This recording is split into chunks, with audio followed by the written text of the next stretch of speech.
ইনশাল্লাহ, যেহেতু আমার বড় ভাই আমার প্রধানমন্ত্রী আমাকে কথা দিয়েছেন, আমি 100% বিশ্বাস করি।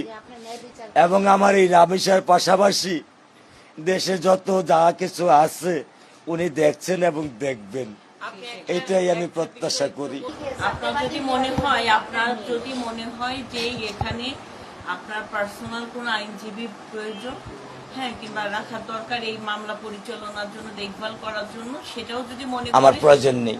আমার বড় ভাই মাননীয় প্রধানমন্ত্রী আমাকে আশ্বস্ত করেছেন, আমি আর কিছু চাই না। প্রধানমন্ত্রী জনাব তারেক রহমান তিনি শুধু মানে নিজেকে কিন্তু প্রধানমন্ত্রী, তিনি বাংলাদেশের অভিভাবক এবং আপনার সন্তানের পাশে এসে সে অভিভাবকের ভূমিকা তিনি রেখেছেন। এবং এইরকম করে এক রামিসা না, বাংলাদেশের আর কোন রামিসার জীবন যেন এরকম ঝরে না পড়ে, তিনি আমাদেরকেও সেইভাবে নির্দেশনা দিয়েছেন। প্রধানমন্ত্রীর কাছে, বাংলাদেশের সরকারের কাছে, বাংলাদেশের জনগণের কাছে আশা করি, প্রত্যাশা করি, এবং আপনাদের মাধ্যমে আমি এইটাই আপনাদের কাছে আশা করি।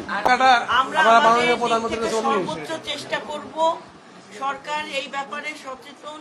17 বছরের এই মাদক, সন্ত্রাস এবং দমন, নিপীড়ন, নির্যাতন এবং ক্ষমতার প্রভাবে বাংলাদেশ জরাজীর্ণ, সেই ধ্বংসস্তূপ থেকে দায়িত্ব গ্রহণ করেছে মাননীয় প্রধানমন্ত্রী জনাব তারেক রহমান। তো এই সময় মানে আমাদের হয়তো সময় লাগবে একটু, কারণ মাত্র অবশ্যই সময় লাগবে, মাত্র 2 মাস, 3 মাস হতে 2 মাস। তো সেই জায়গায় তিনি যেভাবে সতর্কতার সাথে কাজ করছেন এবং সজাগ আছেন, আমরা বিশ্বাস করি আমরা এই ধরনের অপরাধ থেকে আমরা আমাদের দেশের সন্তান মা বোনদেরকে আমরা রক্ষা করতে পারব। আমার হাত ধরে উনি নিয়ে গেছেন এবং তুর্কি ভরে, সেই তুর্কিতে মাটি ছোট ছোট হাত দিয়ে সেই তুর্কিতে আমি সেই মাটিগুলো ভরে দিচ্ছি, সেই দৃশ্য আজও আমার চোখে ভাসে। একে আমি বলছি যে আমি শহীদ প্রেসিডেন্ট জিয়াউর রহমানের সাথে একসাথে আমি এই তুর্কি ভরার তৌফিক আল্লাহ আমাকে দিয়েছিলেন।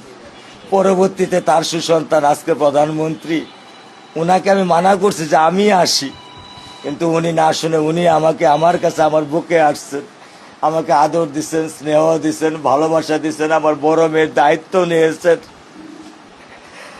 উনি যে আমাকে দিয়েছেন আলহামদুলিল্লাহ, এই যে ভালোবাসা, উনার একটা চোখের পানির ফোঁটা মূল্য দেওয়ার মতো ক্ষমতা আমার নেই। আমি খুব সাধারণ, কিন্তু আমি একজন বাবা।